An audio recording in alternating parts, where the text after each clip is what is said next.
नमस्कार, पहलाग प्रणाम, जय पहाड़ जय पहाड़ी जय उत्तराखंड। मैं आशीष नेगी आप सभी दर्शकों का हार्दिक स्वागत एवं अभिनंदन करता हूं आज के इस वीडियो में मेरे गांव कनौट से। जैसे कि आप लोग जानते हैं, मेरा गांव कनौट चांदपुर चमोली में पड़ता है और आज हमारे गांव में पांडव लीला होने वाली है। पांडव नृत्य केवल हमारे लिए एक नृत्य नहीं है, बल्कि हमारी एक सांस्कृतिक धरोहर है, हमारी पहचान है और हमारी आस्था का भी प्रतीक है।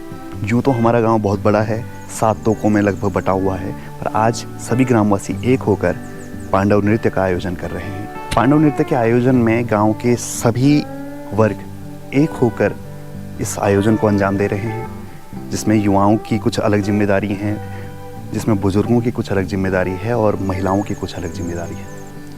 जैसे कि आप लोग जानते हैं, कई जगह से सांस्कृतिक धरोहरें, पांडव नृत्य, कौथिक, मंडान, ये धीरे धीरे विलुप्त भी हो रहे हैं, पर ऐसा भगवान के आशीर्वाद से चांदपुर चमोली में नहीं है। यहाँ पर गांव-गांव में दिसंबर के महीने में लगभग काफ़ी गांव हैं जहाँ पर पांडव नृत्य का आयोजन हो रहा है। तो चलिए आपको लेकर चलते हैं हमारे गांव में और शुभारंभ करते हैं आज पांडव नृत्य का।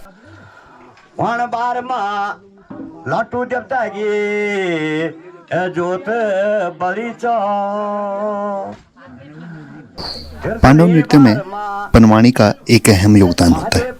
पनवाणी एक गायन शैली होती है जो कि महाभारत की गाथाओं को गाकर सुनाते हैं।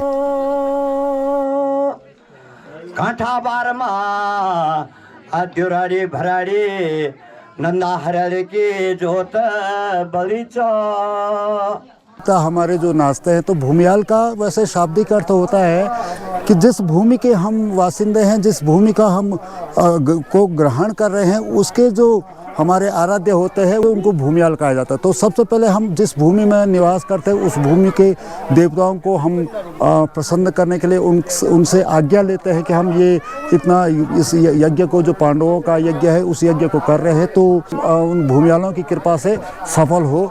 इसीलिए यहाँ पे भूमियालों को हम सब सर्वप्रथम भूमियालों को नचाते हैं। कुछ ही क्षणों बाद यहाँ पे ये आरंभ किया जा रहा है। पांडव नृत्य में ढोल के दासों की भी एक अहम भूमिका होती है। हर धुन पर एक अलग नृत्य होता है जिसका एक अलग मतलब भी होता है।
अभी गांव की महिलाएं पांडवों की पत्नी और मां कुंती का किरदार निभा रही हैं और पांडवों को जागृत करने की कोशिश कर रही हैं।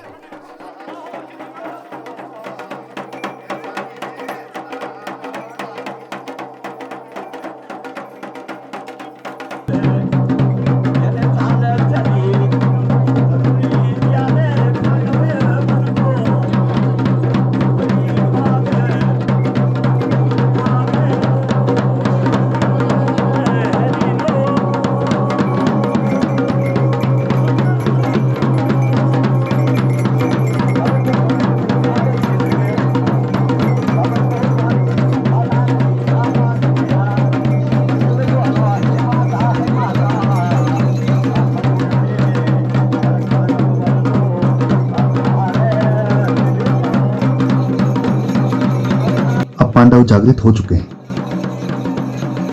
और अब श्री कृष्ण का प्रवेश होने वाला है।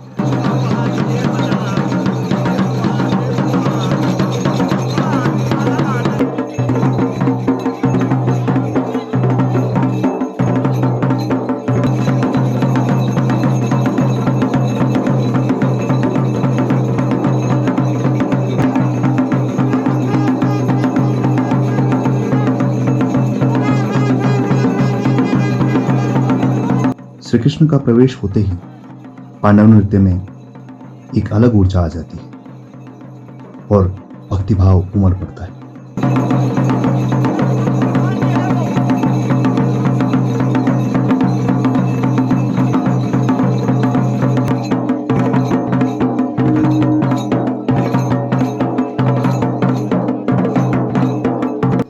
अभी तक जो नृत्य हो रहा था वो पांडव चौक में हो रहा था।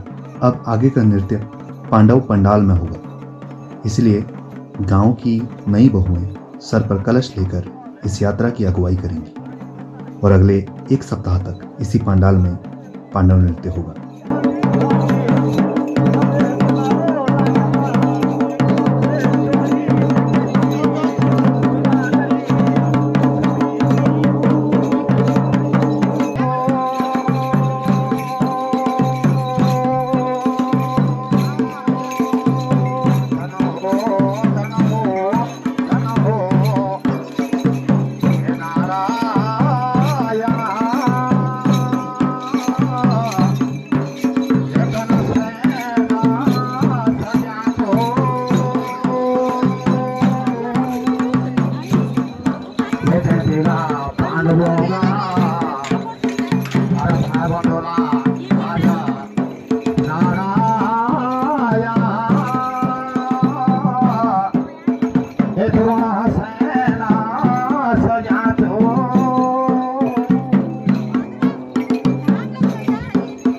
Amen.